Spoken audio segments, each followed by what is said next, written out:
স্বামী বিবেকানন্দ কিভাবে সন্ন্যাসী হলেন তার এই গল্পটি অত্যন্ত অনুপ্রেরণাদায়ক ও গভীর ভাবনায় পূর্ণ। স্বামী বিবেকানন্দের শৈশবের নাম ছিল নরেন্দ্রনাথ দত্ত। ছোটবেলা থেকেই তিনি ছিলেন খুব বুদ্ধিমান, যুক্তিবাদী এবং সাহসী। কিন্তু তার মনে সবসময় এক প্রশ্ন ঘুরপাক খেত, তুমি কি ঈশ্বরকে দেখেছ?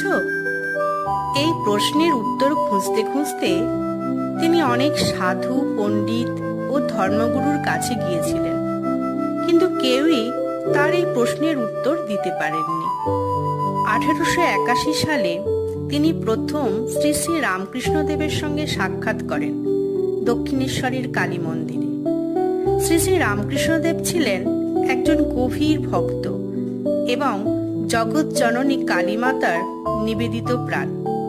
তিনি স্বামীজিকে অকপটে বলেন, হ্যাঁ, আমি ঈশ্বরকে দেখেছি, যেমন তোমাকে দেখছি তেমন স্পষ্টভাবে আরো গভীরভাবে আমি ঈশ্বরকেও দেখেছি। ঠাকুরের একথা শুনে নরেন্দ্রনাথ মুগ্ধ হলেন। তারপর তিনি শ্রী শ্রী রামকৃষ্ণদেবের আশ্রয়ে আসেন। কিন্তু নরেন্দ্রনাথ তার কথা অন্ধভাবে বিশ্বাস করেননি।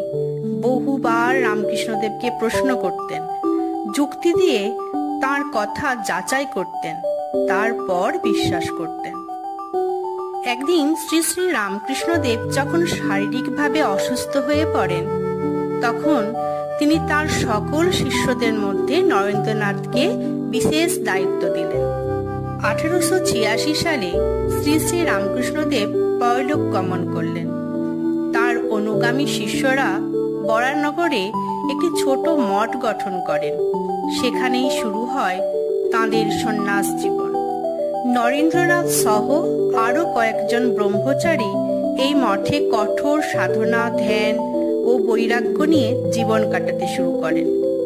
তিনি তখন নতুন সন্ন্যাসী নাম গ্রহণ করেন, স্বামী বিবেকানন্দ। সন্ন্যাস গ্রহণের পর স্বামীজি একাকী পায়ে হেঁটে সারা ভারত ভ্রমণ করেন। দরিদ্র, শোষিত, নিপীড়িত মানুষের দুর্দশা তাকে গভীরভাবে নাড়িয়ে দেয়। তিনি তখন বুঝতে পারেন, দরিদ্রের মাঝেই ঈশ্বরকে খুঁজে পাওয়া যায়। আর এই উপলব্ধি তাকে সামাজিক সেবার পথ বেছে নিতে অনুপ্রাণিত করে, যা তার সন্ন্যাসের অন্যতম প্রধান রূপ হয়ে ওঠে। এই ভিডিওটি আপনাদের কেমন লাগলো অবশ্যই জানাবেন। আর এইভাবেই অনেক ভালোবাসা দিয়ে আমার সাথেই